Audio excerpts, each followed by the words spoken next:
The disappearance of an entire Catholic girls' class and their chaperone in 1995 became one of Arizona's most haunting cold cases. The initial investigation dead-ended on a deserted stretch of highway where all traces of them simply vanished.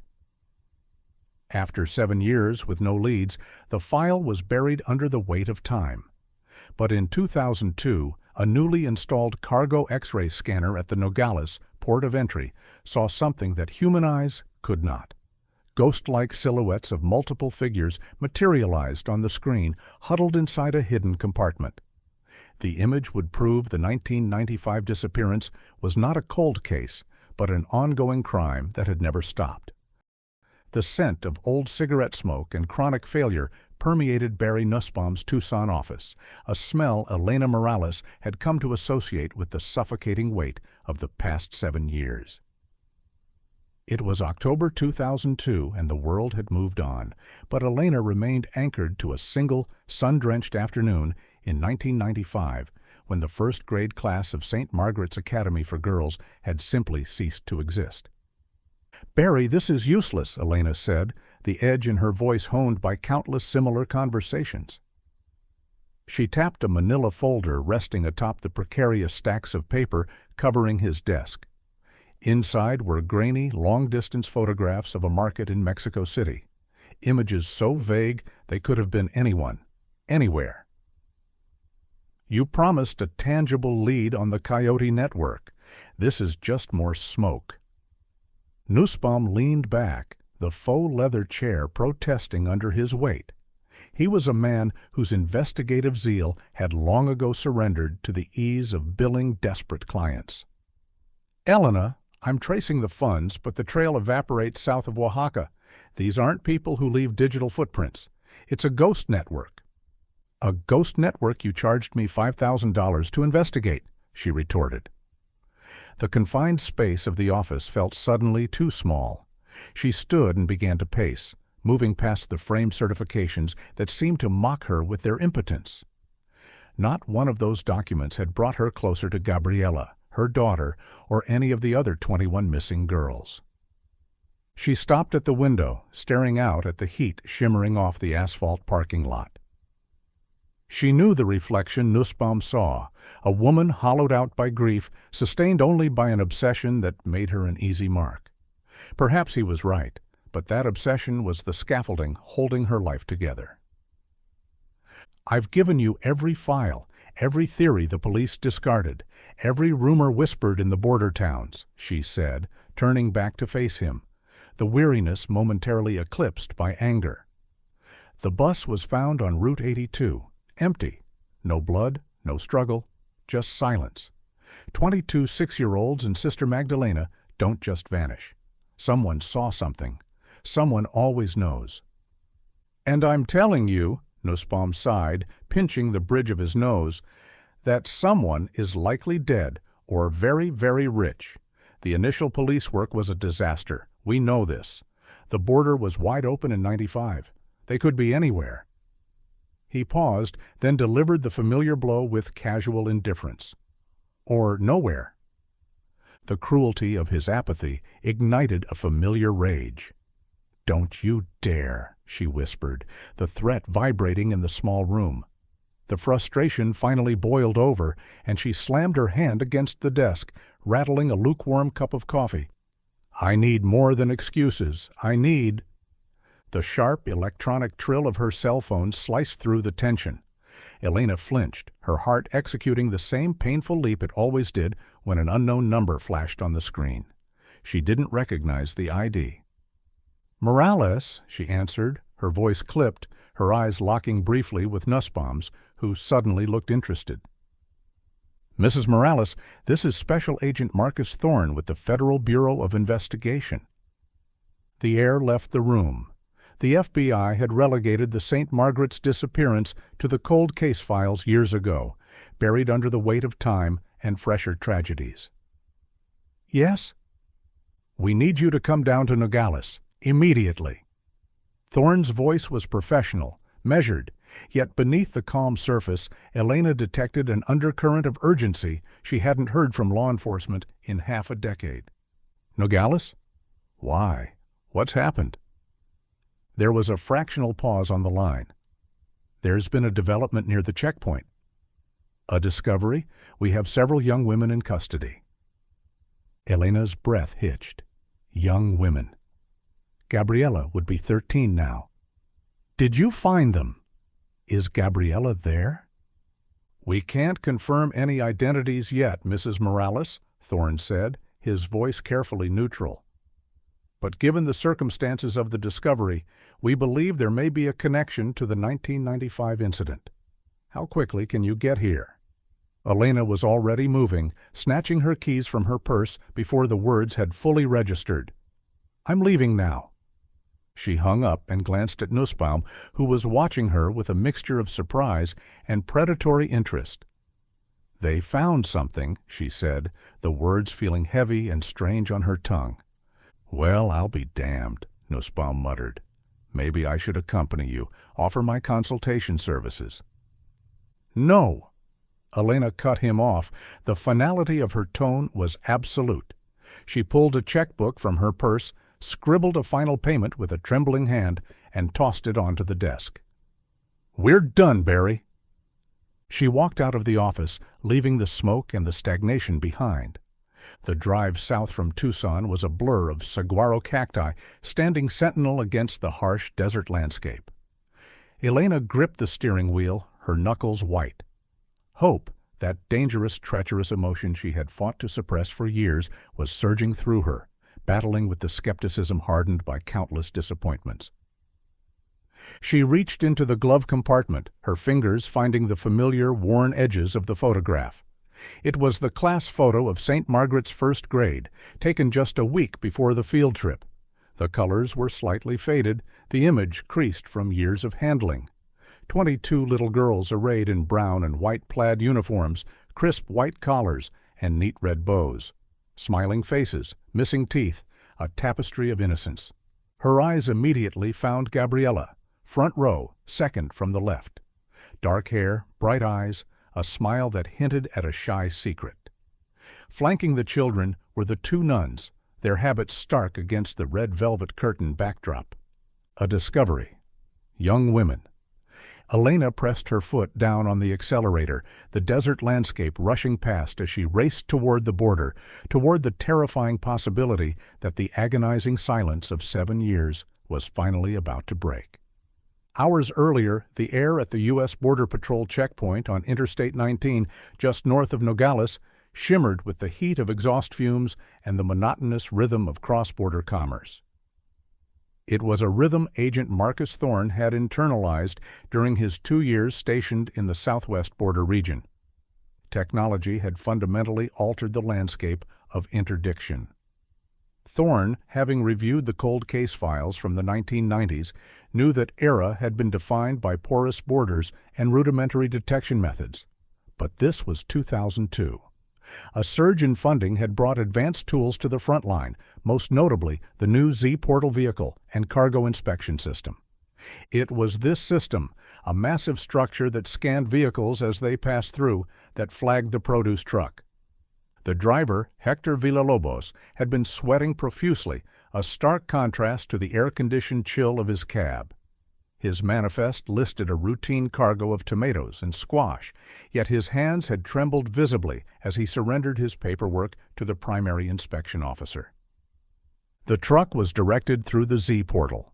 Thorne, alerted by the checkpoint supervisor due to the driver's anomalous behavior, monitored the imaging screen in the control booth as the scan progressed. The image materialized in real time, rendered in stark monochromatic blue tones. It was an X-ray view, peeling back the metal skin of the truck to reveal the contents within. The cab appeared first, empty. Then the trailer. The corrugated texture of the container walls was visible, followed by the densely packed shapes of the cargo, crates stacked high, creating a mosaic of agricultural produce. And then the anomalies appeared. "Hold the image," Thorne ordered, leaning closer to the screen, his focus narrowing. In the center of the trailer, nestled among the crates, were shapes that defied the neat geometry of the cargo. They were organic, too large, too distinct. silhouettes, ghost-like and ethereal against the stark background. 8 figures, huddled together. They were facing away from the scanner, their bodies elongated. What struck Thorne most profoundly was the hair, long, straight masses trailing down their backs, appearing as solid white forms in the high-contrast image. "We have multiple UDAS," the technician stated, the clinical term for undocumented aliens sounding inadequate for what they were seeing. "No," Thorne murmured, a cold dread tightening in his gut. "This is different." The way they were positioned, the uniformity of their appearance, suggested something organized, something deeply sinister. "This is trafficking." He keyed his radio, his voice crisp and authoritative. "Supervisor, this is Thorne. Tactical response at the Z-portal. Secure the driver. We have at least 8 individuals in a hidden compartment." The atmosphere at the checkpoint shifted instantly. The routine flow of traffic ground to a halt. Alarms sounded. Gates slammed down. The tactical team, heavily armed and armored, converged on the produce truck. Thorne exited the control booth and approached the scene, the desert sun beating down on him, his hand resting instinctively on his sidearm. The driver, Villalobos, was already in handcuffs, protesting loudly in Spanish, his face pale with terror. "Where's the access point?" Thorne demanded, examining the rear of the trailer. The locks were heavy-duty, standard issue, but the metal around the doorframe showed subtle signs of modification, a weld that wasn't factory standard. "Cut it!" The grinding screech of the hydraulic spreader against metal filled the air. Sparks flew as the team breached the doors. Thorne raised his weapon, anticipating resistance, the possibility of armed smugglers hidden within the cargo. The doors swung open. The smell that erupted from the trailer was overwhelming, a potent, suffocating mix of rotting produce, sweat, and human waste. Inside, the front section of the trailer was indeed packed with crates of tomatoes and squash. But behind a false wall, hastily constructed from plywood, was the hidden compartment. It was cramped, airless, and dark, and within it the 8 figures from the X-ray. They weren't men seeking work, they were girls, teenagers. They huddled together, blinking against the sudden violent intrusion of the desert sun. They were malnourished, their clothing ragged and filthy, their hair, long and matted, obscured their faces. They were utterly silent. "Get medical personnel here now!" Thorne barked into his radio, lowering his weapon, the threat neutralized, but the horror only beginning to unfold. The extraction was slow, methodical. The girls were weak, some unable to walk without assistance. They seemed paralyzed by fear, their eyes wide and vacant, tracking the movements of the agents, but offering no response, no resistance. Thorne watched them, the cold dread in his stomach solidifying into a grim certainty. This wasn't just trafficking. The depth of the trauma evident in their silence suggested something far worse, something long-term. They were transported immediately to a secure shelter facility in Nogales, a place equipped to handle victims of severe trauma. Thorne followed, overseeing the process, his mind already racing through the possibilities. In the sterile environment of the shelter, the preliminary examination began. The girls remained mute. They offered no names, no histories. They seemed to communicate only with each other through subtle glances and gestures. The driver, Villalobos, had lawyered up and wasn't talking. The ownership of the truck was buried under layers of shell corporations. Thorne looked at the 8 silent girls. Who were they? Where had they come from? He ran their descriptions and estimated ages through the missing persons databases. Thousands of names scrolled past. Nothing definitive. But the southwest border held its secrets, and Thorne knew the history of the region. He remembered the cold case file that had crossed his desk months ago, the one that seemed impossible. The St. Margaret's disappearance. 1995. 22 girls. Vanished near this very highway. It was a long shot, a wild speculation. Those girls had been 6 and 7 years old. These girls were teenagers. But 7 years had passed. He pulled up the St. Margaret's file again. He looked at the age-progressed images generated by forensic artists years ago. The resemblance was tenuous, speculative. But he had to make the call. He found the contact information for the primary family liaison, the mother who had never stopped pushing, never stopped calling. Elena Morales. The shelter facility was a whirlwind of controlled chaos when Elena arrived. The sterile scent of antiseptic couldn't quite mask the underlying tension that vibrated in the air. Uniformed officers conferred in hushed tones with plainclothes detectives, while social workers and medical personnel moved with an urgent yet gentle efficiency. Elena pushed through the double doors, her eyes scanning the faces, desperate for answers. Agent Thorne materialized from the crowd. He was tall, his presence projecting a methodical calm that seemed at odds with the turmoil swirling around them. "Mrs. Morales, thank you for coming so quickly." "Where are they?" Elena demanded, dispensing with any preamble. Her voice was raw, strained by the desperate hope warring with the fear of another disappointment. "They're being evaluated," Thorne said gently, guiding her toward a quieter corridor, away from the main flurry of activity. "I need to prepare you, Mrs. Morales. They are severely traumatized. They haven't spoken to us yet. We have no identification." "I need to see them," Elena insisted. The adrenaline that had fueled her drive south was rapidly curdling into a sickening dread. What if this was just another mistake, another group of victims whose tragedy wasn't hers?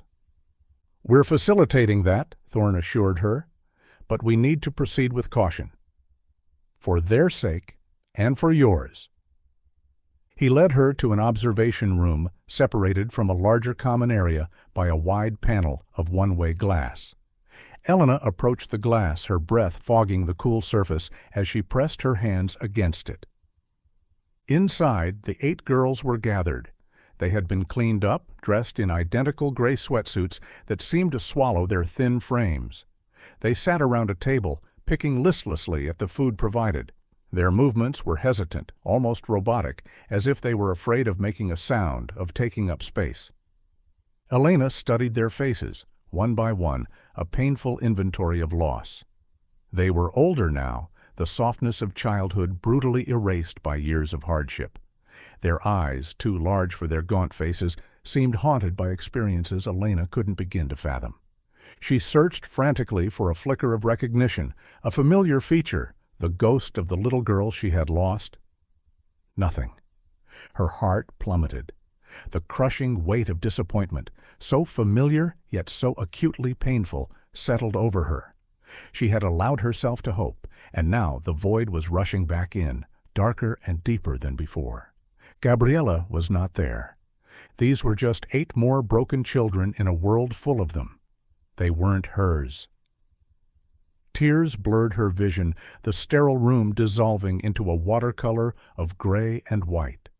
She turned away from the glass, unable to bear the sight any longer. "It's not them," she choked out, the words tasting like ash. "My daughter isn't here." Thorne placed a steadying hand on her shoulder. "We didn't know, Elena." "I'm sorry." She nodded numbly, gathering the shattered pieces of her resolve. It was time to go home, time to return to the empty rooms and the fading memories. As she turned toward the door, a woman in a white coat, a trauma specialist who had been inside the room with the girls, rushed out into the corridor, her face flushed with a sudden, unexpected excitement. "Agent Thorne!" "Wait!" Thorne turned, his expression shifting instantly from sympathy to sharp attention. "What is it, Dr. Errington?" "She spoke," Dr. Errington whispered, her voice trembling slightly. "One of them." She whispered her name. Elena stopped, her hand frozen on the door handle. "What name?" Thorne asked, his voice tight. Dr. Errington consulted the clipboard in her hand, her eyes scanning the list of names Thorne had provided from the St. Margaret's file. Rosa Alvarez." Elena's blood ran cold. Rosa Alvarez.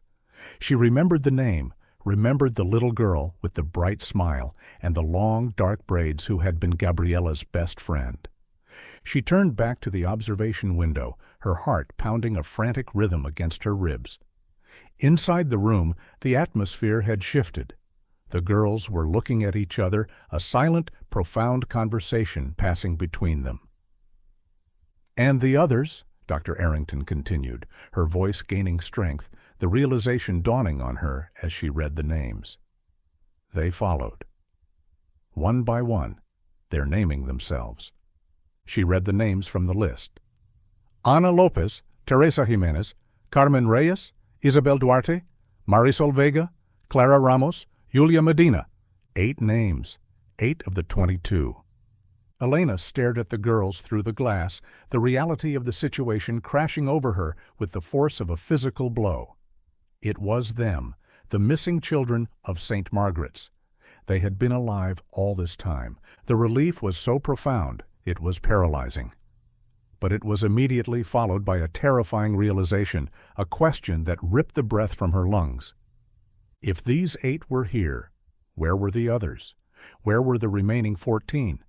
Where was Gabriella?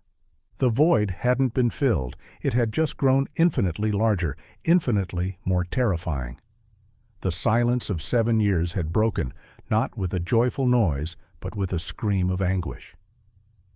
The news broke over St. Margaret's Academy like a sudden storm, shattering the quiet routine of the school. In the hushed sanctity of the chapel, Sister Agnes Delgado was kneeling in prayer, the familiar scent of incense and polished wood surrounding her when the Mother Superior found her.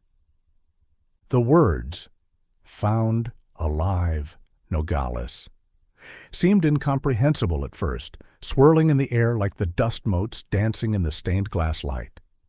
Agnes had prayed for this moment for 7 years, yet now that it had arrived, it felt less like a miracle and more like a reckoning. The guilt struck her next, a familiar wave of nausea that threatened to buckle her knees. The field trip to the historic mission near Nogales. It was supposed to have been her responsibility. She was the primary chaperone. But she had woken up that morning consumed by a raging fever, unable to stand.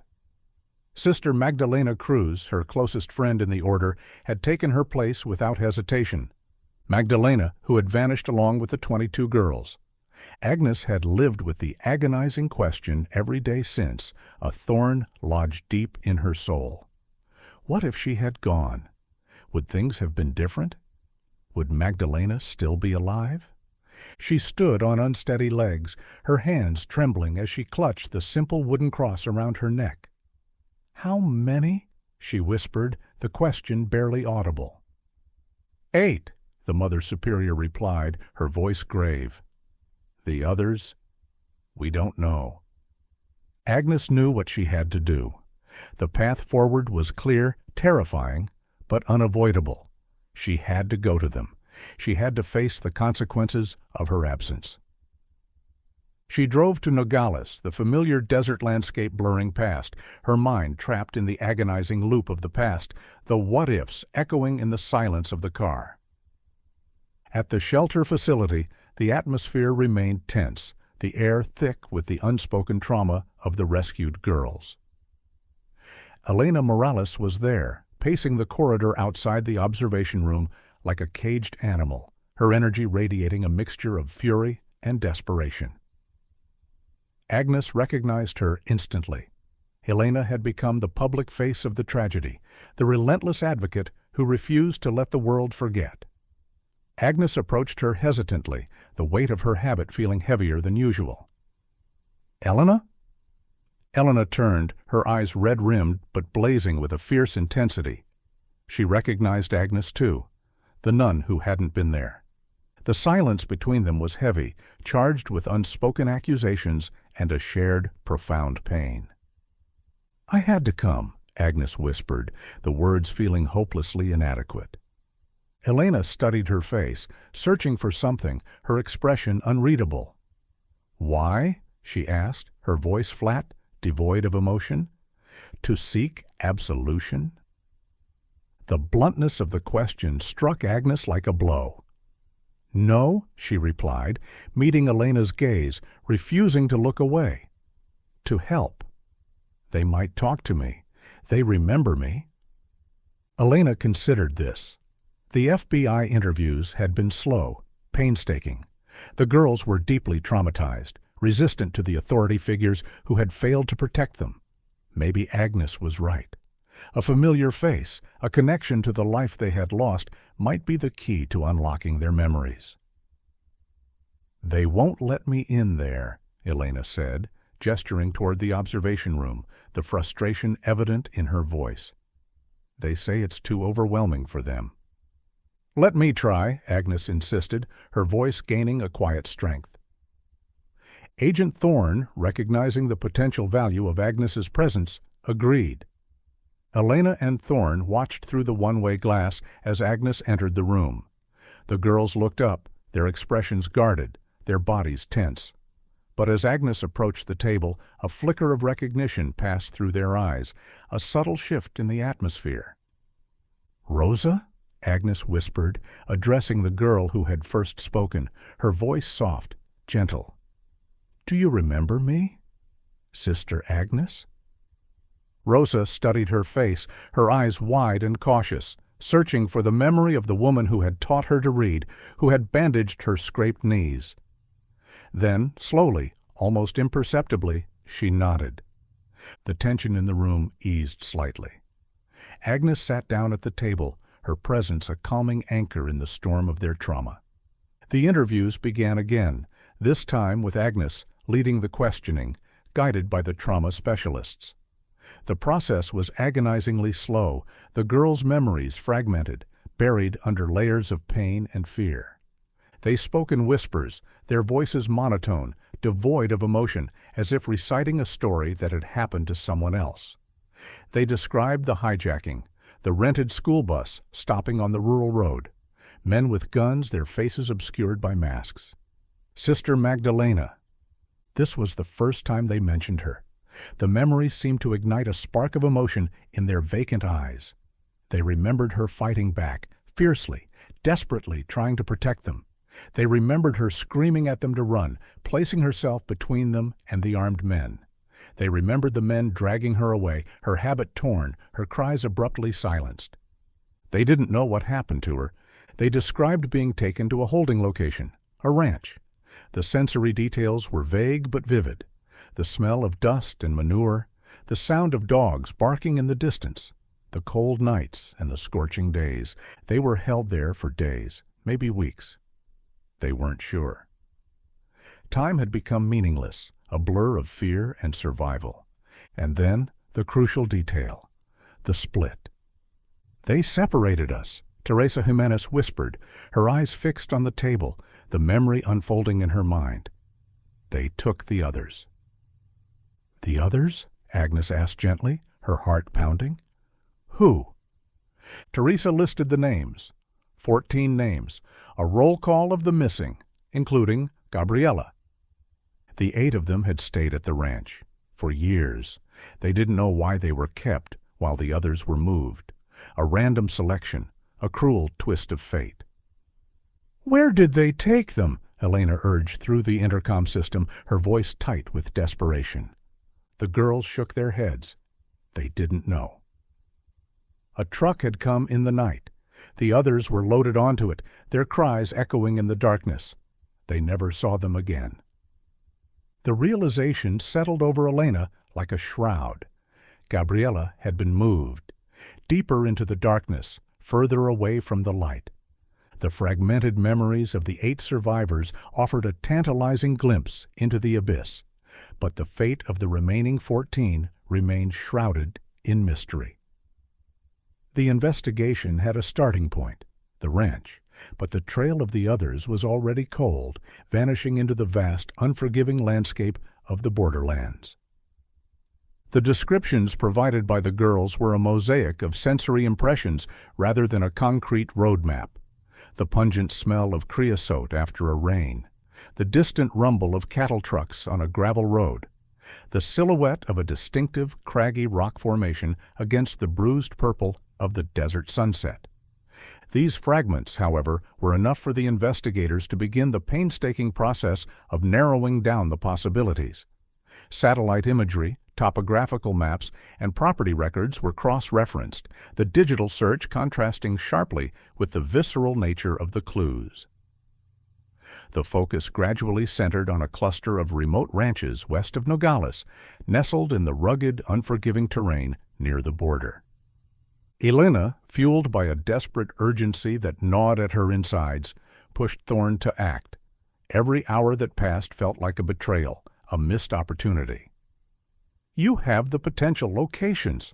Why the delay?" she demanded, confronting him in the makeshift command center set up at the Nogales FBI office.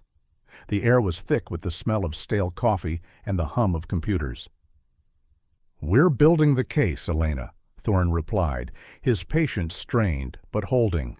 He gestured toward the maps spread across the table, a tapestry of grids and coordinates.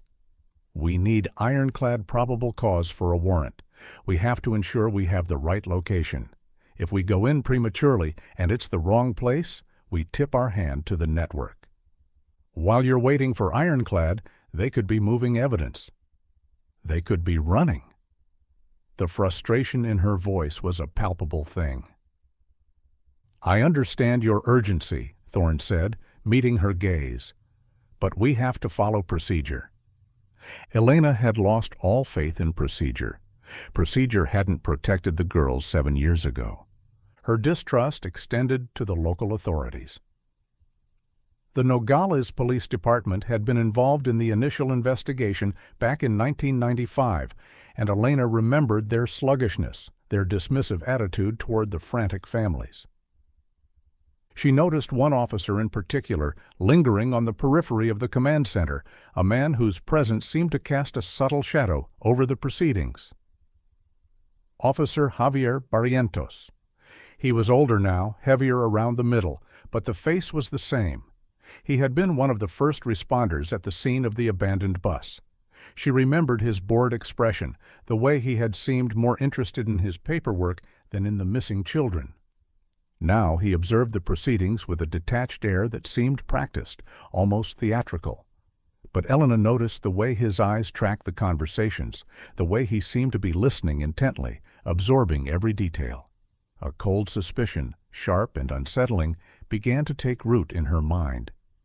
Thorne, perhaps sensing the same undercurrent of corruption, or perhaps simply recognizing the inherent risk of leaks in a small border town where loyalties were often divided, made a critical decision. The raid would be a multi-agency operation, FBI, State Police, and the Border Patrol Tactical Unit, BORTAC. The Nogales PD would be deliberately excluded from the operational details. A specific ranch, the Dos Alamos Ranch, was identified as the most likely location. It matched the topographical descriptions and had a history of suspicious activity flagged in intelligence reports.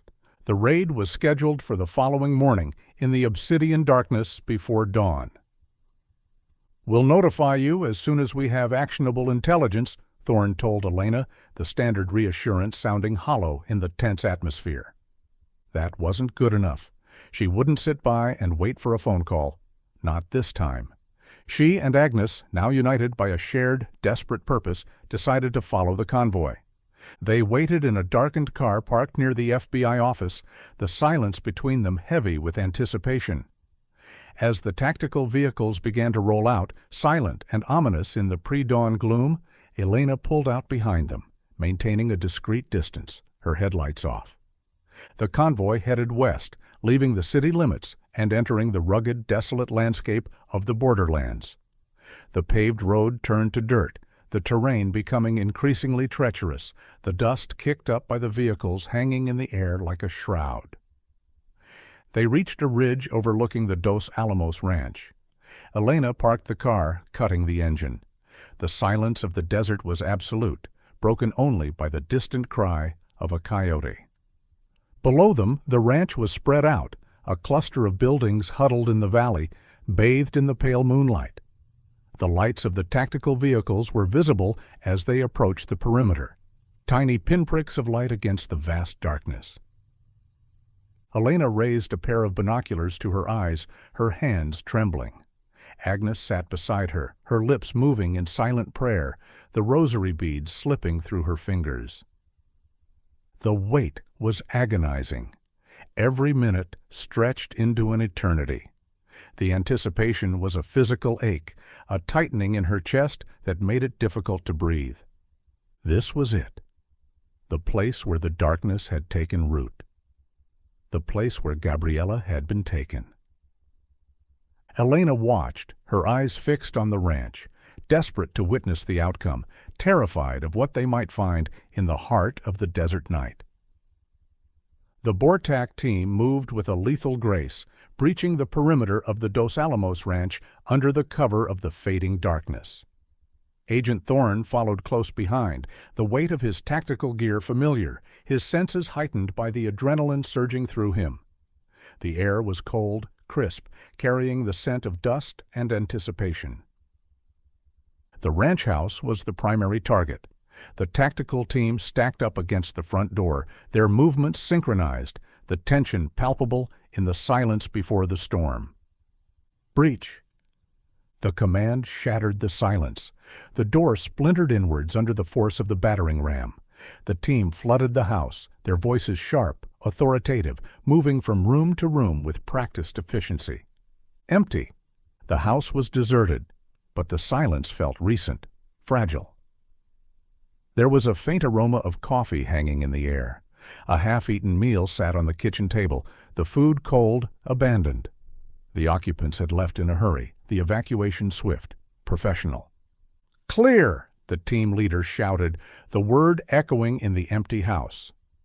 Thorne moved through the rooms, his frustration mounting, a bitter taste in his mouth. They had been tipped off. The leak he had feared, the corruption Elena had sensed, had materialized, allowing the shadows to slip away before the light could reach them. But the evacuation had been rushed, and the evidence of their presence remained. In one of the bedrooms, Thorne found what they were looking for. Not the traffickers themselves, but the ghosts of their victims. Small carvings on the wooden bedframe, names, initials, a child's handwriting, tentative yet permanent. In the closet, a pile of discarded clothing. Small sizes, the colors faded, the fabric worn, the remnants of lives lived in captivity, the silent testimony of the missing children. "They were here," Thorne murmured, his voice tight, the confirmation bringing a mixture of relief and renewed urgency. The girls were here.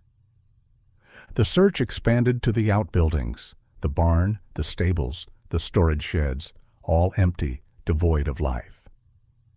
But the K-9 unit, brought in specifically for this purpose, began to alert intensely behind the barn.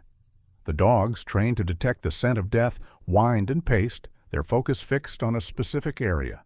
The area was covered with fresh debris, piles of scrap metal, discarded tires, a layer of recently disturbed earth, a hasty attempt to conceal what lay beneath.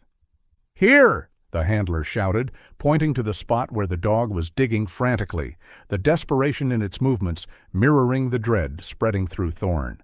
He knew what this meant, the grim reality of the situation settling over him like a shroud. "Get the forensic team here now," he ordered, his voice grim, the hope of finding more survivors fading with the rising sun. From the ridge, Elena watched through the binoculars as the sun rose over the desert, casting long, ominous shadows across the valley. The initial flurry of activity at the ranch had subsided, replaced by a slower, more methodical pace that spoke of discovery rather than pursuit. She saw the agents moving in and out of the buildings, the K-9 unit working the perimeter. And then she saw the forensic tents being erected behind the barn. White tents, the universal symbol of death, stark against the muted colors of the desert landscape. Her breath hitched. She lowered the binoculars, her hands trembling uncontrollably, the reality of the situation crashing over her. "What is it?" Agnes asked, her voice filled with dread, her eyes fixed on Elena's pale face. "They found something," Elena whispered, the words catching in her throat. "Behind the barn." They waited, the silence between them heavy and suffocating. The sun climbed higher in the sky, the heat intensifying, the scene below remaining grimly active. Hours later, a vehicle left the ranch and headed toward the ridge. It was Thorne. He pulled up beside Elena's car, his face etched with fatigue and a profound sorrow. He got out and walked toward them, the dust kicking up around his boots, the sound of his footsteps loud in the silence. Elena met him, her heart pounding a frantic rhythm against her ribs, the fear of what he was about to say paralyzing her. "We found them," Thorne said, his voice low, the words carrying the weight of the tragedy.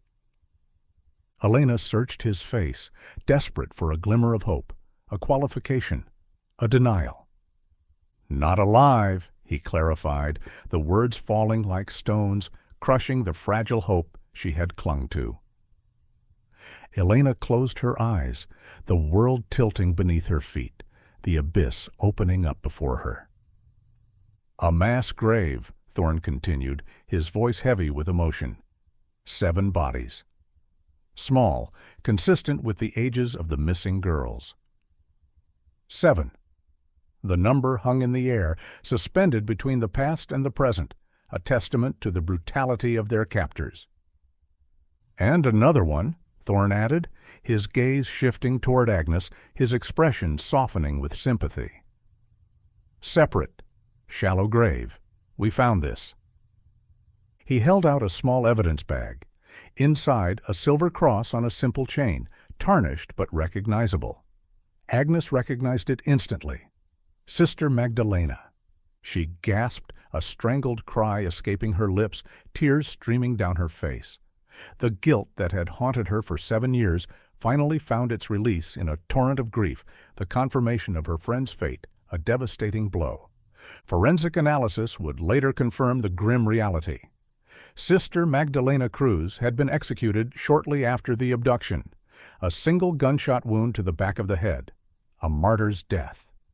The 7 girls had died over the years. Illness, neglect, failed transfers. Their bodies secretly buried at the ranch, silent testimonies to the suffering they had endured. Elena stood on the ridge, the desert wind whipping around her, the vast emptiness of the landscape mirroring the void in her heart. 7 bodies. 7 more ghosts to add to the agonizing toll. But Gabriella was not among them. The realization brought a strange, twisted sense of relief, immediately followed by a renewed wave of terror.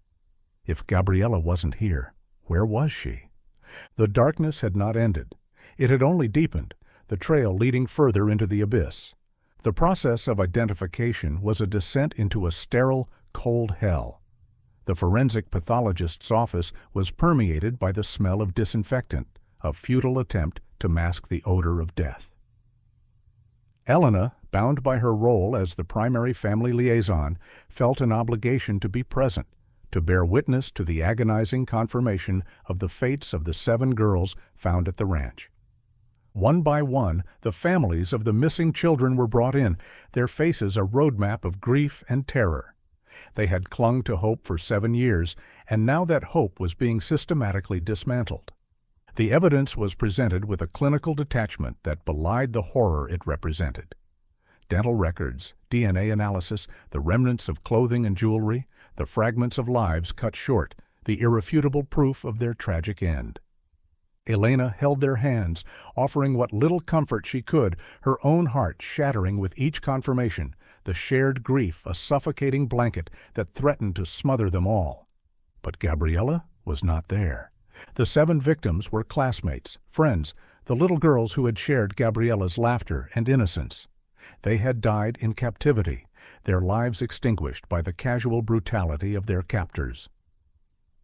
7 girls remained missing. The agonizing uncertainty continued. The focus shifted back to the ranch, the scene of the crime now a meticulously organized excavation site. The forensic team worked tirelessly, processing the evidence, collecting every scrap of information, every fiber, every fingerprint. The ranch house, despite the hasty evacuation, yielded a wealth of information. The lives lived within its walls had left their mark, a trail of forensic breadcrumbs that began to paint a picture of the trafficking operation. But the most crucial discovery was made not by the forensic team, but by an astute analyst examining the structural blueprints of the house, searching for anomalies, for hidden spaces. A hidden cavity in the wall of the master bedroom concealed behind a false panel. Inside, they found a ledger. It was partially damaged, the pages brittle and water-stained, but the contents were legible, the ink still dark against the aged paper. Codes, monetary amounts, dates, locations. It was the key to the entire operation, the roadmap of the darkness. Thorne's team began the decryption process, a painstaking task that required the expertise of forensic accountants and cryptographers. The silence of the command center was broken only by the murmur of hushed conversations and the click of computer keys. The ledger revealed a sophisticated trafficking network, far more extensive and organized than they had initially imagined. It was linked to the northern Mexico cartels, a pipeline that moved children across borders like cargo, a conveyor belt of human suffering. The motive was purely financial. Profit. The girls were commodities, valued for their youth and vulnerability, their innocence a currency traded in the darkest corners of the world. Exploitation, illegal adoptions, a multi-million-dollar industry built on the shattered lives of children. The school bus had been an opportunistic target, a crime of convenience, a predictable route, lightly supervised, near cartel territory, the perfect storm. The ledger also revealed the fate of the remaining 7 girls. They had been moved south, deeper into Mexico, and beyond. The codes indicated specific locations, safe houses, transfer points, distribution hubs. The infrastructure of the trafficking network laid bare. The trail was international. The scope of the investigation had expanded exponentially, the local abduction now a global crisis. Elena studied the decrypted pages, the neat rows of numbers and codes representing the shattered lives of the missing children. The clinical detachment of the ledger contrasted sharply with the agonizing reality it depicted. She found Gabriella's designation, a series of numbers followed by a location. Honduras. The realization hit her with the force of a physical blow. Honduras, a world away, a place shrouded in violence and corruption, a country where the rule of law was a fragile concept, easily shattered by the power of the cartels. The trail was faint, obscured by time and distance, but it was there, a glimmer of hope in the overwhelming darkness, a path leading into the heart of the abyss. Elena looked at Thorne, her eyes blazing with a renewed determination, the grief momentarily eclipsed by the fierce resolve that had sustained her for 7 years. "We have to go after them." Thorne nodded grimly, the weight of the responsibility settling on his shoulders. "I know, but this changes everything. We're dealing with an international cartel network now, jurisdictional disputes, bureaucracy. It's going to be a long, difficult fight." Elena knew he was right. The path forward was fraught with danger, the obstacles immense. But she also knew she couldn't wait. The ledger had given them a roadmap, a direction, and she would follow it to the end, no matter the cost, no matter the danger. The fight had just begun. The international trail, so clearly delineated in the ledger, dissolved almost immediately into a quagmire of bureaucratic red tape and jurisdictional inertia. The Honduran connection, the key to finding the remaining 7 girls, became a frustrating exercise in international diplomacy. Thorne's requests for cooperation from the Honduran authorities were met with silence, evasion, or vague promises of assistance that never materialized. The investigation stalled, trapped in the labyrinthine complexities of international law enforcement. Elena, however, refused to be deterred by the geopolitical obstacles. While the FBI focused on the complex ledger trail and the daunting task of navigating the international landscape, she turned her attention back to the local corruption she had sensed from the beginning, the rot that had allowed the trafficking network to flourish. The leak that had allowed the occupants of the ranch to escape still hadn't been identified. The sluggishness of the initial investigation in 1995, the incompetence that had allowed the trail to go cold, still hadn't been explained. She and Agnes, driven by a shared sense of injustice, began the painstaking process of re-examining the 1995 case files. They were looking for inconsistencies, anomalies, the subtle signs of corruption that might have been overlooked in the initial chaos. They spent days buried in the archives of the Nogales Police Department, the air thick with the smell of dust and aging paper. They sifted through reports, witness statements, and evidence logs, the sheer volume of information overwhelming. The silence of the archives was oppressive, but the determination that fueled them was relentless. And then they found it, the thread that began to unravel the tapestry of deceit: Officer Javier Barrientos. The name appeared repeatedly in the initial reports. He had been one of the first responders at the scene of the abandoned bus, the officer responsible for securing the scene and coordinating the initial search. His reports were detailed, meticulous, seemingly thorough. But when cross-referenced with the evidence logs and the timeline of the investigation, the contradictions became apparent.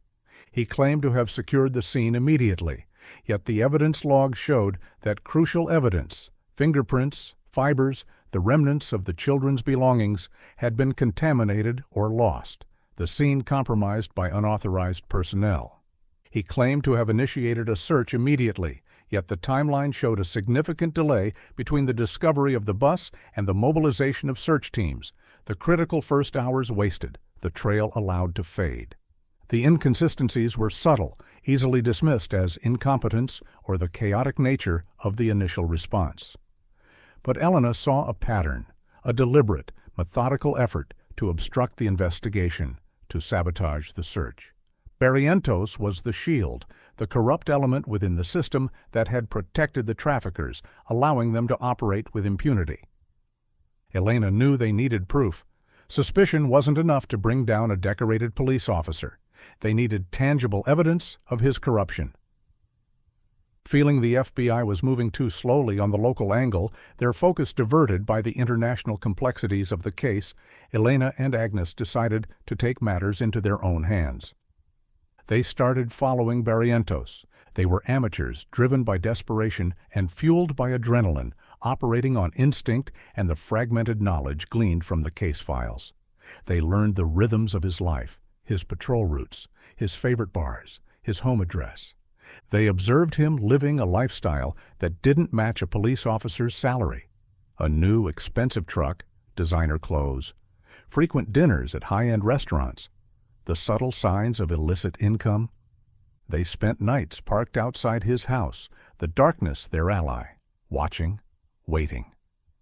The boredom of the surveillance was punctuated by moments of sheer terror, the fear of discovery, a constant companion.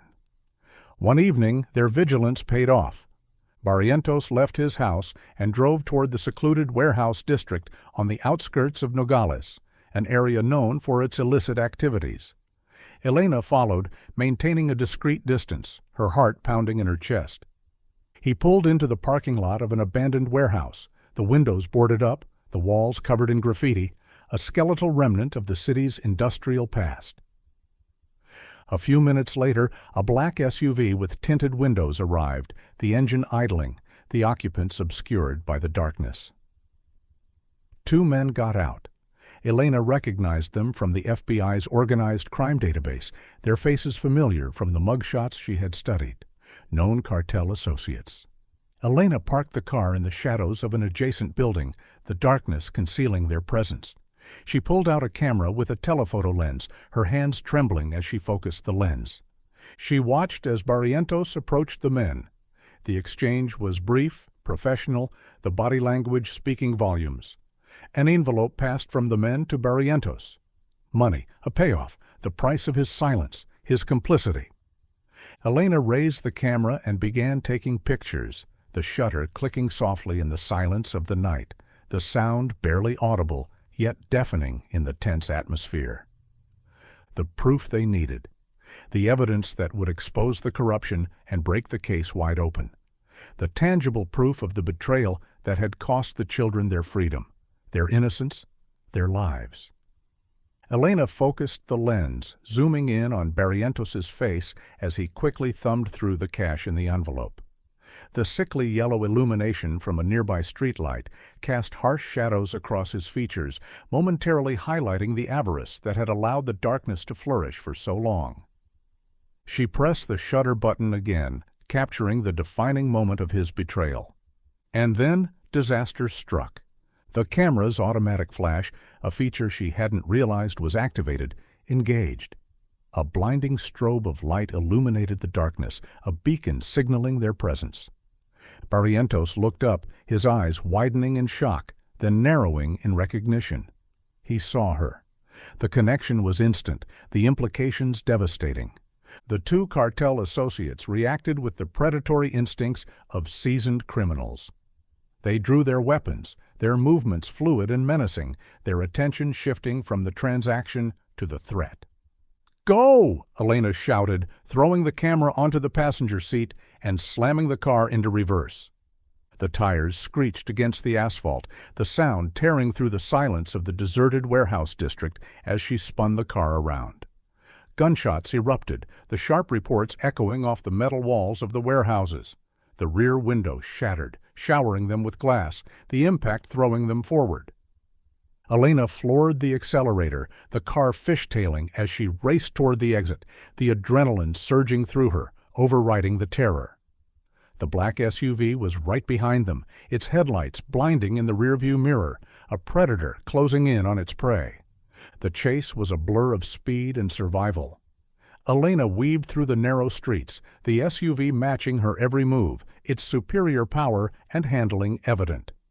They were closing the distance, the gap narrowing with every turn. "They're going to ram us!" Agnes screamed, clutching the dashboard, her face pale with terror. Elena saw an opening, a narrow alleyway between two buildings, barely wide enough for the car. A desperate gamble. She yanked the steering wheel, the car bouncing over the curb and plunging into the alley, the metal scraping against the brick walls. The SUV, too large to follow, screeched to a halt at the entrance, the occupants shouting curses into the night. Elena didn't slow down. She raced through the alley, emerging onto another street. But the car was damaged, pulling hard to the right, the steering wheel vibrating violently. The front tire, punctured by the impact with the curb, was flat. "We have to run!" Elena shouted, pulling the car to a stop, the engine sputtering and dying.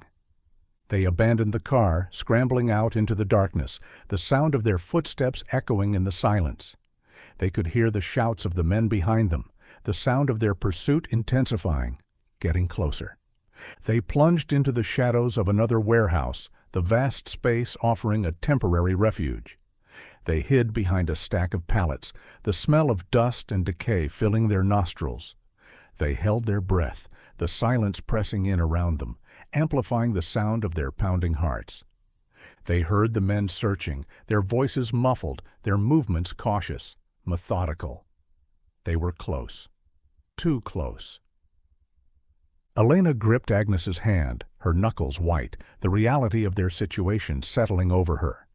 This was it. The end of the line. They had overplayed their hand, underestimated the danger. But the men moved on, their footsteps fading into the distance, the silence returning, broken only by the distant sound of traffic. They waited, huddled in the darkness, until the first light of dawn began to creep over the horizon, the gray light filtering through the grimy windows of the warehouse. They emerged from their hiding place, shaken but alive. They made their way back to their motel, the adrenaline receding, leaving behind a profound exhaustion and the chilling realization of their vulnerability. They opened the door to their room and froze. The room had been ransacked, drawers pulled out, mattresses overturned, their belongings scattered across the floor. A scene of violation, of intrusion. The case files they had been reviewing, the notes they had taken, the evidence they had compiled. All gone. A clear message, a threat, a warning. They were exposed. They were vulnerable. The shadows were closing in. Elena picked up the phone and called Thorne, her hands trembling, her voice unsteady. He arrived within minutes, his face grim, his eyes scanning the ransacked room, assessing the damage. He listened to their story, his anger simmering beneath the surface, a controlled fury directed not only at the perpetrators but also at their reckless disregard for their own safety. "I told you to leave this to us," he scolded, his voice tight. "You could have been killed. You compromised the investigation." "But we got the proof," Elena insisted, handing him the camera, the tangible evidence of Barrientos' corruption. The photos were there. Barrientos, the cartel associates, the money. Thorne studied the images, his expression hardening, the realization of the implications dawning on him. "This is it," he murmured. "This is the leverage we needed, the key to exposing the entire network." He looked at Elena and Agnes, his gaze softening slightly, the anger replaced by a reluctant admiration for their courage, their determination. "You need to return to Tucson, now. You're not safe here. They know who you are. They know what you're doing." Elena shook her head, the decision already made. "No, I'm not leaving. Not now. Not when we're so close." The ledger pointed south. The danger was now personal. The threat had galvanized her, solidifying her resolve. "If they're coming after us," she said, her voice cold and steady, the fear replaced by a fierce determination, "it means we're getting close. It means they're afraid." She looked at Agnes, who nodded in agreement, her face pale but resolute. "We're going south," Elena said, the decision irrevocable. "We're going to Honduras." The point of no return had been crossed. The Rubicon had been passed. The only way out was through into the heart of the darkness.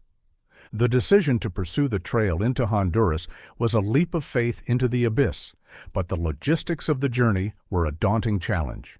They were operating outside the system, beyond the reach of the FBI's protection. They needed help. Sister Agnes became their lifeline. The Catholic Church, with its vast network and deep roots in Latin America, offered a pathway into the darkness. Agnes activated her resources, contacting her order in Nogales, Sonora, just across the border in Mexico. They arranged safe passage and a place to stay at a secure convent, a sanctuary from the violence that gripped the border town. They crossed the border disguised as lay missionaries, their faces obscured by wide-brimmed hats and sunglasses, their belongings packed in worn backpacks. The tension at the crossing was palpable, the fear of recognition a constant companion. But they made it through, melting into the chaotic streets of Nogales, Sonora. The convent was a haven of peace amidst the turmoil. The nuns welcomed them with open arms, offering them food, shelter, and support. It was here that they met Father Anselmo, a local priest with a deep knowledge of the underworld. He had spent years working in the slums, ministering to the marginalized and the forgotten, and he understood the intricate web of corruption and violence that defined the border region. Elena shared the decrypted information from the ledger, the codes and locations that Thorne had provided before they left. Father Anselmo studied the pages, his expression grave. He recognized some of the locations: cartel safe houses, transfer points. "But this trail is old," he warned. 7 years. The girls wouldn't have stayed here long.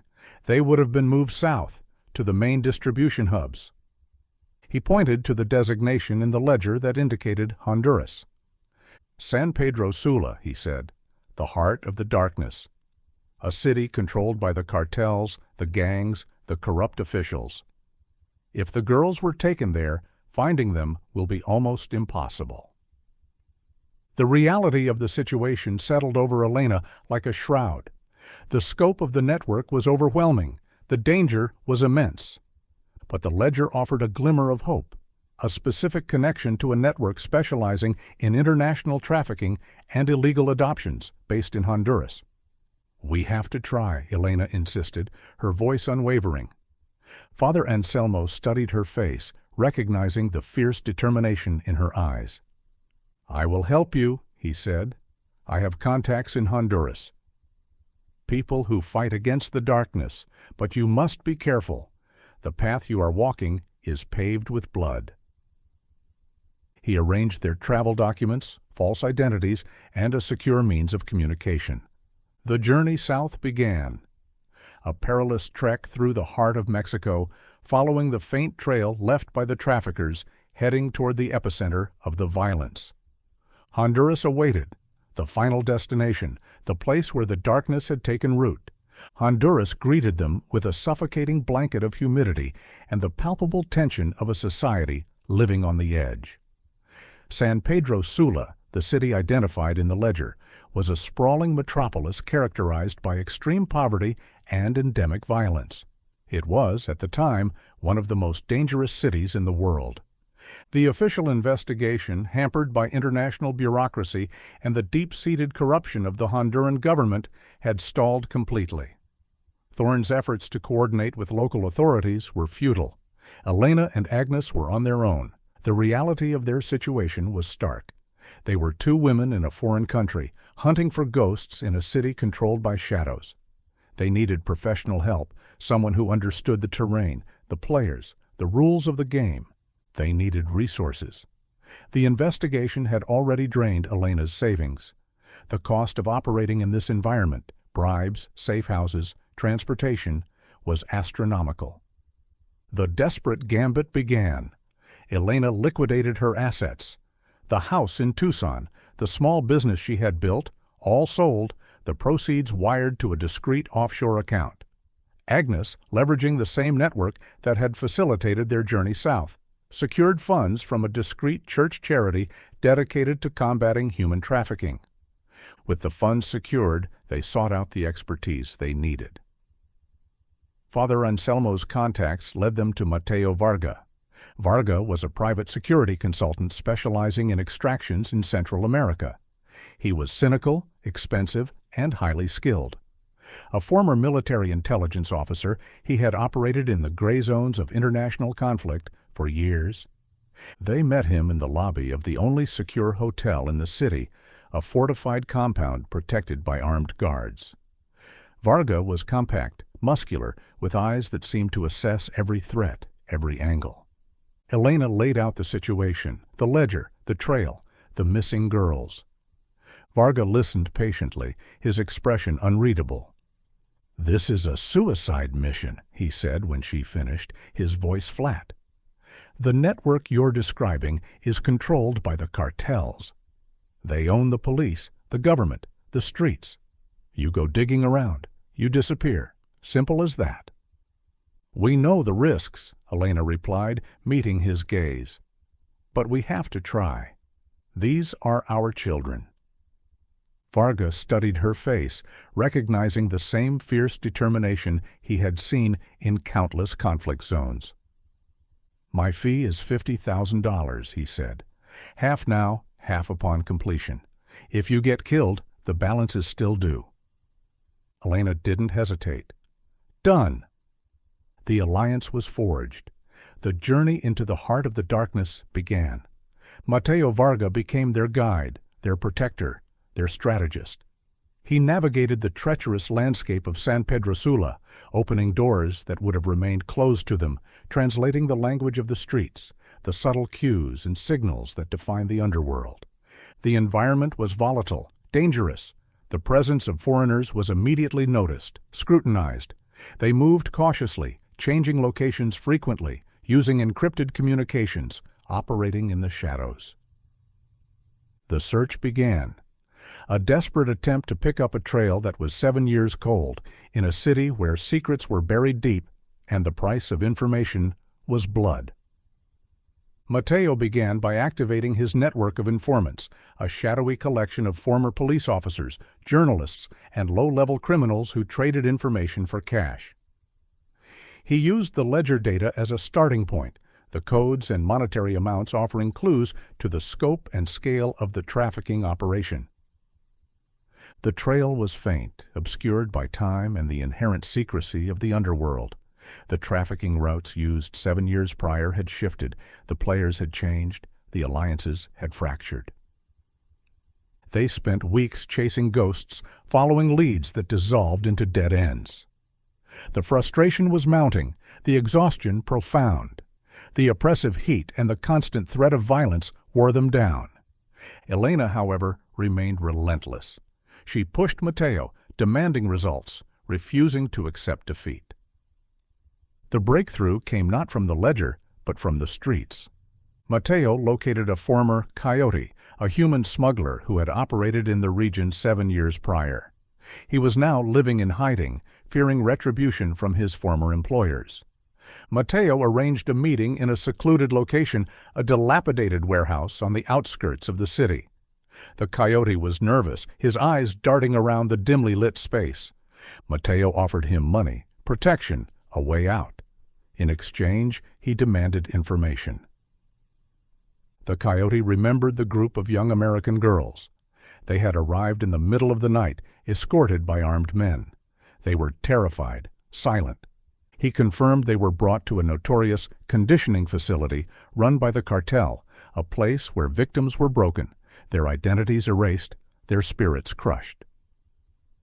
The facility was located near San Pedro Sula, in a remote mountainous area controlled by the local gangs. The coyote provided the location, a fortified compound hidden deep in the jungle. With the location confirmed, the next step was surveillance. They traveled to the mountainous region, the terrain becoming increasingly rugged and treacherous.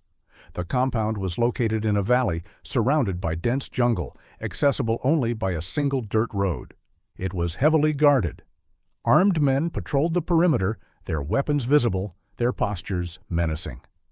The local gangs provided an outer layer of security, controlling the access road and monitoring the surrounding area. Mateo, Elena, and Agnes established an observation post on a ridge overlooking the compound, hidden among the dense foliage. They conducted dangerous surveillance, monitoring the compound's activities, the comings and goings of the occupants, the routines of the guards. The surveillance was grueling, demanding infinite patience and unwavering focus. They spent days hidden on the ridge, enduring the heat, the insects, the constant fear of discovery. They observed young women inside the compound, moving between the buildings, their movements hesitant, their postures subdued. The facility was still active. The trafficking operation was ongoing, but they couldn't identify anyone. The distance was too great, the visibility too poor. They needed to get closer. They needed eyes inside the compound. The risks were immense. The danger was escalating. But the possibility of finding the missing girls, of finding Gabriela, was tantalizingly close. Days turned into weeks. The surveillance continued, yielding a detailed understanding of the compound's operations, but no confirmation of the identities of the young women inside. Elena began to despair. The hope that had sustained her for so long was fading, replaced by the chilling realization that they might be too late. The remaining girls might be lost forever, their identities erased, their spirits broken. Mateo, however, remained focused, methodical. He knew that infiltrating a fortified compound was nearly impossible. They needed leverage, a weakness to exploit. He turned his attention to the guards. They were local men, poorly paid, their loyalty secured by fear rather than conviction. He identified a potential vulnerability, a guard named Luis who had a gambling problem and a sick child. Mateo finalized a deal with him, a risky proposition brokered through intermediaries, the exchange of money for information. Luis was disgruntled, desperate. He was willing to talk. The information he provided was staggering. 2 American women were being held inside the compound. They were kept separate from the others in a secluded wing of the main building. They had been there for years.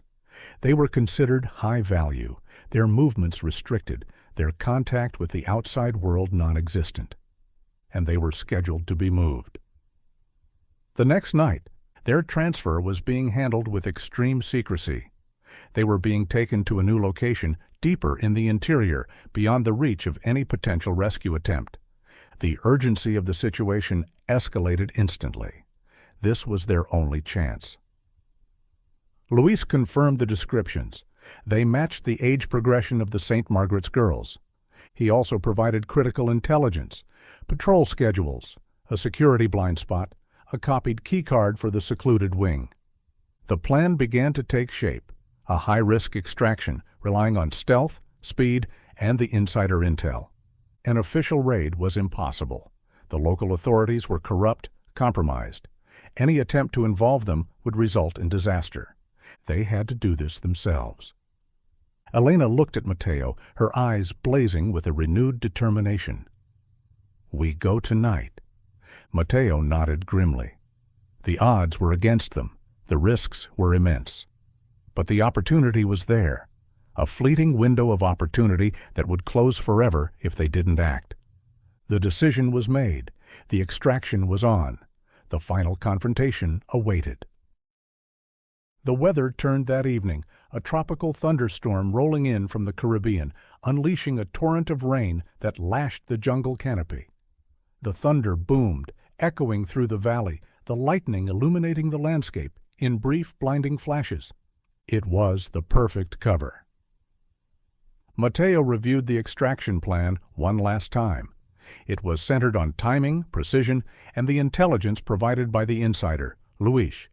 The window of opportunity was narrow, the margin for error non-existent. Elena insisted on going in with him. "I have to be there," she argued, her voice tight. "They're my children. They need to see a familiar face." Matteo resisted. She was a liability, untrained, emotionally compromised. But he also recognized the fierce determination in her eyes, the unwavering resolve that had brought them this far.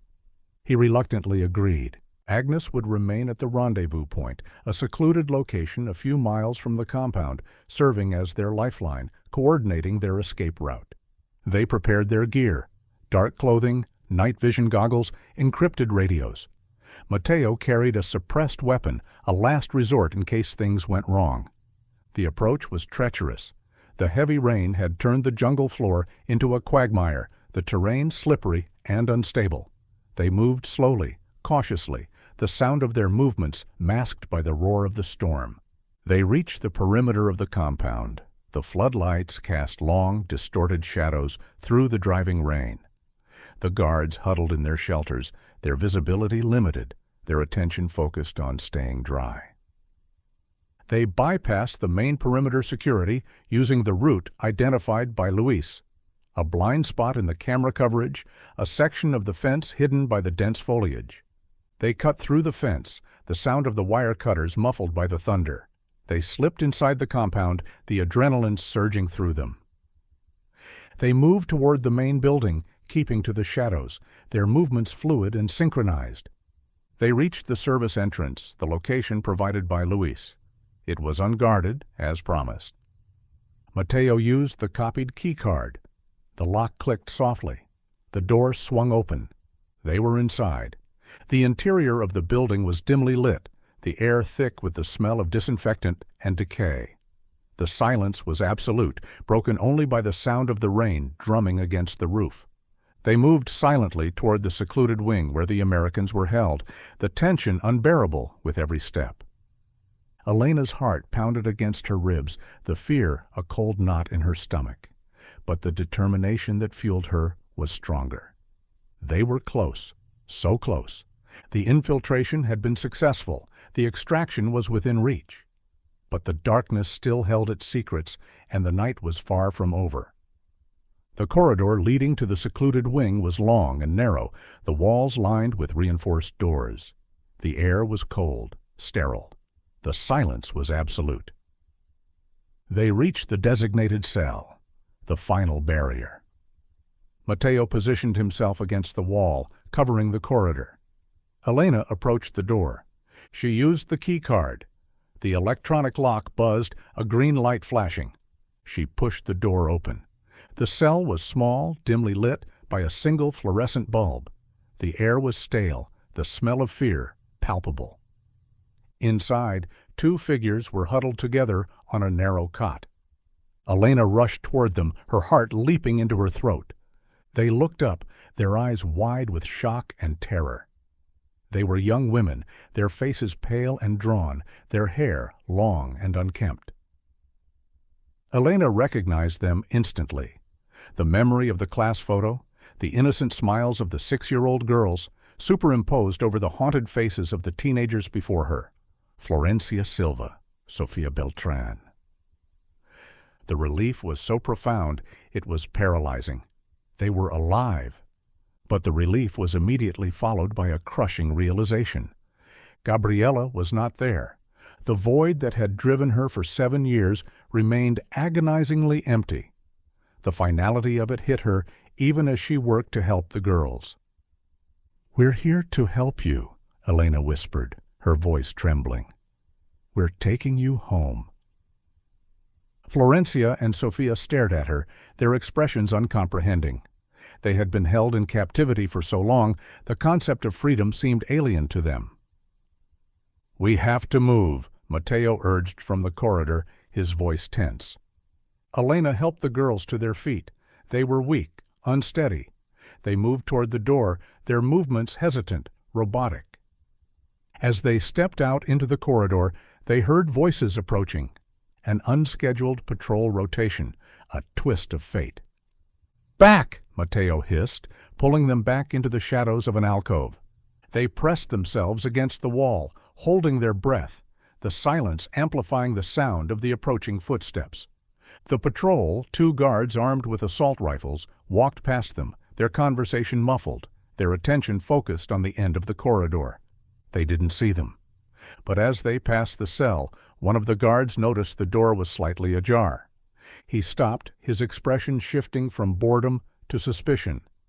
He approached the cell, his weapon raised. He pushed the door open. Empty. He reacted instantly, raising his radio to his mouth. "Alarma! Alarma!" The word echoed through the corridor, shattering the silence. Alarms blared throughout the compound, a deafening cacophony of sirens and flashing lights. The extraction had failed. The infiltration had been discovered. The fight for survival had begun. The compound went into immediate lockdown. The sound of heavy metal doors slamming shut echoed through the corridors, the clang of the locks sealing their fate. The planned exit route was compromised. "They've sealed the exits," Mateo stated, his voice remarkably calm despite the chaos erupting around them, his mind already racing, assessing the situation. "We have to find another way out." They were trapped. The guards were swarming the hallways, their shouts amplified by the sirens, their movements chaotic but determined. The net was closing in. Mateo led them down a side corridor, searching for an alternative escape route, a vulnerability in the lockdown protocol. They reached a dead end, a locked door, reinforced, impenetrable. He tried the keycard, denied. He cursed under his breath, the frustration mounting. They were forced to retreat, the sound of the approaching footsteps getting closer, the pursuit relentless. They found a utility closet, a dark, claustrophobic space filled with cleaning supplies and discarded equipment. They scrambled inside, pulling the door shut behind them, the darkness enveloping them. They huddled in the darkness, the silence pressing in around them, the air thick with the smell of ammonia and fear. They could hear the search intensifying, the guards moving methodically from room to room, their voices harsh, aggressive. They were close. Too close. Elena gripped Florencia's arm, her knuckles white. The fear was overwhelming, paralyzing, but the need for answers, the desperate yearning for closure, was stronger. "Gabriella?" she whispered, the name catching in her throat, a prayer whispered in the darkness. "Where is Gabriella?" Florencia stared at her, her eyes wide with terror. The question seemed to trigger a flood of repressed memories, a torrent of pain and grief that had been buried for years. In this moment of extreme terror, the truth finally emerged, a confession whispered in the silence. "She's gone," Florencia whispered, her voice trembling. "She died." The words hit Elena with the force of a physical blow. The world tilted beneath her feet, the darkness threatening to swallow her whole. "When?" Elena demanded, her voice raw, the pain unbearable. "Years ago," Florencia replied, tears streaming down her face, the memory of the loss still fresh. 1999. The confirmation of her deepest fear arrived at the peak of the crisis. The revelation shattered her, the grief threatening to overwhelm her. Florencia thrust a small object into Elena's hand, a woven bracelet made from colorful threads, the colors faded but the craftsmanship intricate. "She made this," Florencia whispered. "Gabriela made it. She made me promise to give this to you if I ever got out." Elena clutched the bracelet, the tangible proof of Gabriela's life and her death, a connection to the daughter she had lost, a symbol of her enduring love. The grief was a physical ache, a tightening in her chest that made it difficult to breathe. The void that had driven her for 7 years was finally filled, not with the joyful reunion she had prayed for, but with the agonizing certainty of loss. The sound of the guards outside the closet door, the rattle of the handle, brought her back to the present. The immediate danger forced her to act, to compartmentalize the grief, to focus on survival. Gabriela was gone, but Florencia and Sofia were alive, and she had to save them. She had to honor Gabriela's memory by ensuring their freedom. The grief would have to wait. The fight for survival was far from over. Elena channeled the paralyzing grief into a cold, focused determination. She looked at Mateo, her eyes blazing with a renewed resolve, the sorrow transforming into a fierce strength. "Get them out of here." Mateo nodded, his expression grim. He was already assessing their options, formulating a new plan, his tactical mind working overdrive. They remained hidden in the utility closet, silent and still as the search continued. The guards were thorough, methodical. They checked every room, every hiding place, their frustration mounting as the search yielded nothing. They reached the closet door, the handle turned.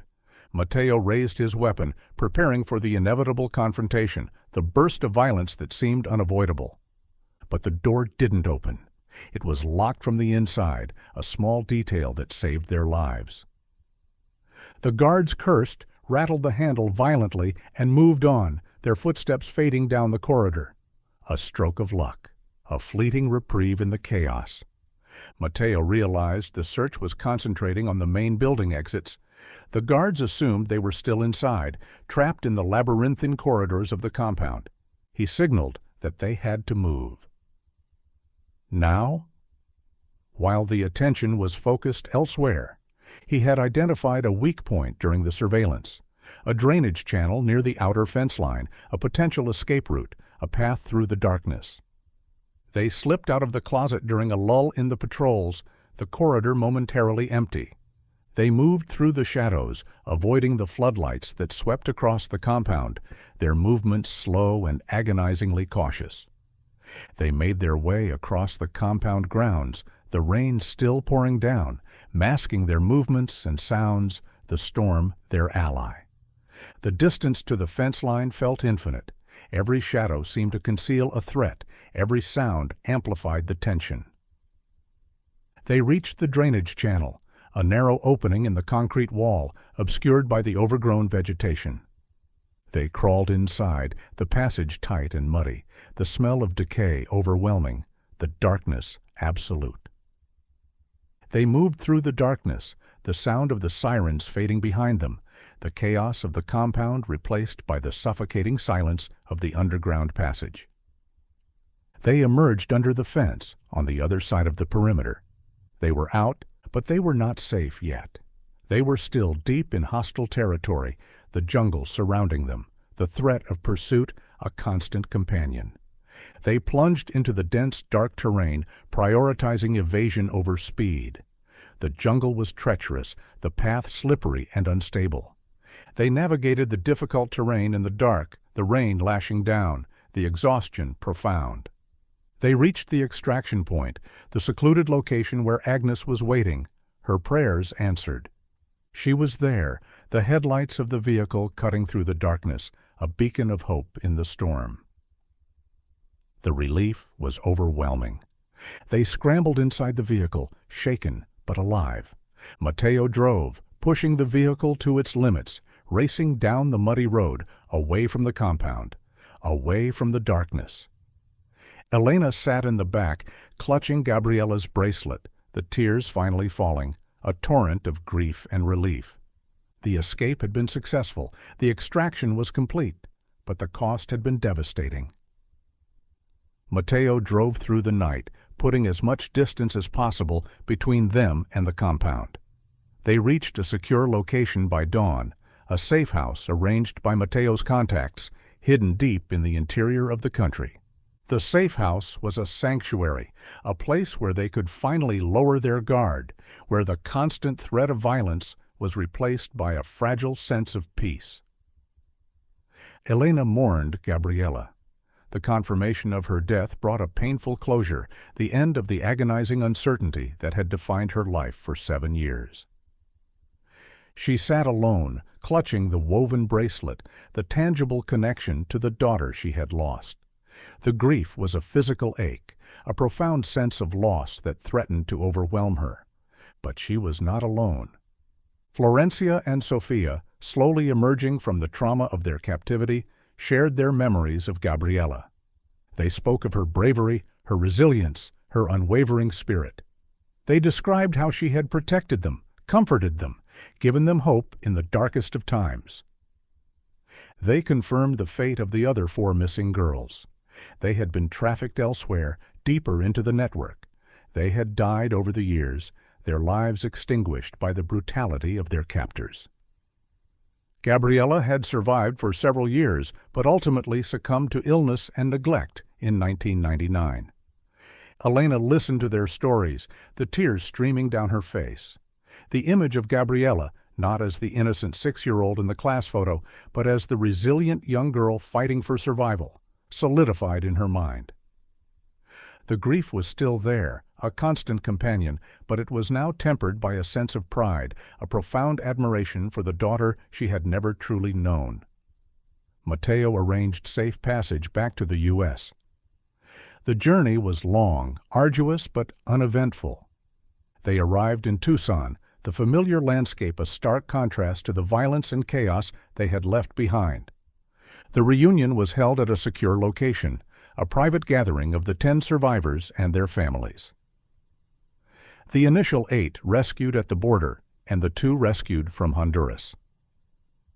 It was a scene of profound relief and shared trauma. Tears of joy mingled with tears of sorrow.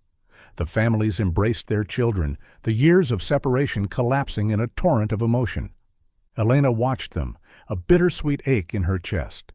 Her own reunion had been denied, but she had played a part in theirs. Agnes stood beside her, her face etched with a mixture of grief and peace. She had confronted her guilt, honored Sister Magdalena's sacrifice, and found a measure of redemption. The silence of 7 years had finally been broken. The darkness had been exposed. The healing could begin. The rescue of Florencia and Sofia, combined with their testimonies and the intelligence gathered by Elena and Mateo, provided the leverage needed for decisive action. The international pressure on the Honduran government intensified, the exposure of the trafficking ring demanding a response. Agent Thorne, armed with the new evidence, spearheaded the investigation, his methodical approach now fueled by a renewed sense of urgency. The first target was the corruption that had protected the cartel in Arizona. Officer Javier Barrientos was arrested in Nogales. The photographs taken by Elena, combined with the financial records obtained through the investigation, exposed his long-standing relationship with the cartel. The evidence trail led to the exposure of the wider corruption network. Other officials, both local and federal, were implicated, their complicity bought with the blood money of the trafficking operation. The arrests sent shockwaves through the border region, the exposure of the corruption shattering the illusion of security. International cooperation, once stalled by bureaucracy and corruption, was now unavoidable. A joint U.S.-Honduran operation was launched, targeting the compound near San Pedro Sula. The raid was swift, decisive. The tactical teams, guided by the intelligence provided by Mateo, overwhelmed the defenses of the compound. Key cartel figures responsible for the trafficking ring were arrested, their reign of terror brought to an end. The network was dismantled, the pipeline disrupted, the flow of victims halted. The investigation continued, the complex web of the trafficking operation slowly unraveling. The fates of all 22 girls and Sister Magdalena were confirmed. The agonizing uncertainty that had haunted the families for 7 years was finally over. The St. Margaret's case was officially closed. Justice, long delayed, had finally been served. 1 year later, 2003. The scars remained, the wounds still raw, but the healing had begun. Elena and Agnes, united by their shared experience and their unwavering commitment to the victims, established the Gabriella's Light Foundation. The foundation was dedicated to combating human trafficking across borders, supporting survivors, and advocating for the rights of the marginalized and the forgotten. Mateo Varga, his cynicism tempered by the resilience of the survivors, joined them as their chief security advisor, his expertise now dedicated to protecting the innocent rather than exploiting the guilty. The St. Margaret's case, a tragedy born of corruption and greed, became a catalyst for change. The exposure of the corruption led to significant reforms in border security and anti-trafficking protocols. The loopholes that had allowed the traffickers to operate with impunity were closed, the system strengthened, the defenses fortified. The silence had been broken, the darkness had been exposed. The legacy of the victims was one of hope, resilience, and the enduring power of the human spirit. The final scene. Elena stood at the memorial erected at the site of the Arizona ranch. A simple stone monument inscribed with the names of the 22 girls and Sister Magdalena. The desert wind whispered through the creosote bushes, the silence absolute. She touched Gabriella's bracelet, the colorful threads faded by time, but the memory of her daughter still vibrant, alive. Her personal war was over. The grief remained, a constant companion, but it no longer defined her. She had found a new purpose, a new mission. The fight against the darkness continued, but now she was armed with the light of truth, the power of memory, and the unwavering resolve of a mother's love.